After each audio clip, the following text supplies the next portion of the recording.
Bonjour à tous, bienvenue dans cette vidéo de conseil éditorial. Pour ceux qui ne me connaissent pas, je m'appelle Johanna Sévrien, je suis auteure, éditée et auto-éditée. Je suis également éditrice au sein du groupe éditorial Steinkiss, qui est un groupe de bande dessinée. Je suis également conseiller éditorial, je propose des prestations de relecture, de manuscrits, de conseils personnalisés. Voilà pour la petite présentation, j'espère que vous avez passé d'excellentes vacances, que vous êtes en pleine forme pour cette rentrée de septembre. J'ai deux petites annonces à faire. Tout d'abord la newsletter que beaucoup d'entre vous connaissent.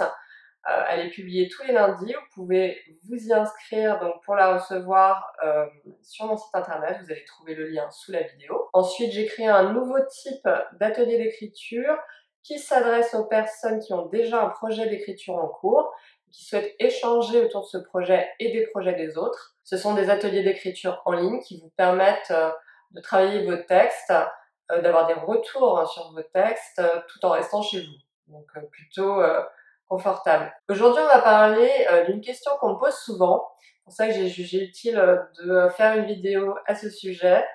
C'est la question de savoir si on peut apprendre à écrire. Alors, il y en a peut-être que ça va faire sourire. Moi, ça me fait toujours un petit peu sourire parce que je me demande comment on peut aujourd'hui encore se la poser. Je dis ça parce que ça fait des décennies qu'aux États-Unis, des formations existent pour écrire, apprendre à écrire, que ce soit dans les universités, dans des instituts privés, il y a je ne sais combien d'ateliers d'écriture. En France aussi, il y en a beaucoup. Les formations, elles sont moins nombreuses, mais ça commence à se développer dans certaines universités. Ce qui surprend, c'est cette idée qu'un écrivain, finalement, naîtrait comme ça avec un don et saurait écrire comme par magie une fois arrivé à l'âge adulte. Bon, je sais bien que c'est pas aussi simple que ça. C'est un peu quand même l'idée qui est complètement fausse. Il suffit de s'intéresser aux vies des écrivains et des créateurs de manière générale pour réaliser que ces gens-là, ce sont des gens qui ont énormément travaillé. Encore une fois, le travail, rien que le travail, comme dirait le proverbe, 1% d'inspiration, 99% de transpiration. Moi, j'y crois dur comme fer. J'ai tellement vu d'exemples de gens connus ou moins connus pour qui cette phrase est valable, j'en suis absolument convaincue. Alors pourquoi l'écriture, ça s'apprend? Parce que déjà les techniques d'écriture, elles existent et elles s'apprennent. J'en ai déjà parlé dans d'autres vidéos. Vous avez je ne sais combien de livres qui détaillent, expliquent ces techniques. Il suffit de les lire. Alors c'est vrai que souvent ce sont des livres anglo-saxons. Ça demande un effort au niveau de la langue. Il faut savoir un peu parler anglais ou comprendre anglais en tout cas. Ça vaut vraiment le coup, moi je leur dis, de s'améliorer en anglais parce que, encore une fois, vous allez avoir accès à beaucoup de choses. Ensuite, au niveau de votre style, et c'est vraiment la question qui revient souvent, notamment parmi les gens qui me contactent pour des relectures manuscrits ou du conseil personnalisé, on me demande: «Mais est-ce que je vais pouvoir améliorer mon style?» Écoutez, moi je vais vous dire que oui, parce que je l'ai vu et re-revu. À partir du moment où on fait des retours constructifs sur les textes des gens, ça va déclencher tout un processus qui va faire que les gens vont retravailler leur texte et en fait l'affiner au fur et à mesure.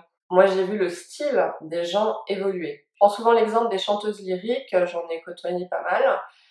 On dit souvent qu'une chanteuse, elle a une signature vocale, c'est-à-dire un grain de voix qui ne changera pas parce que c'est inné, on est comme ça avec une certaine voix qu'on ne peut pas modifier. Donc ce que je veux dire par là, c'est que une chanteuse ne changera jamais sa signature vocale.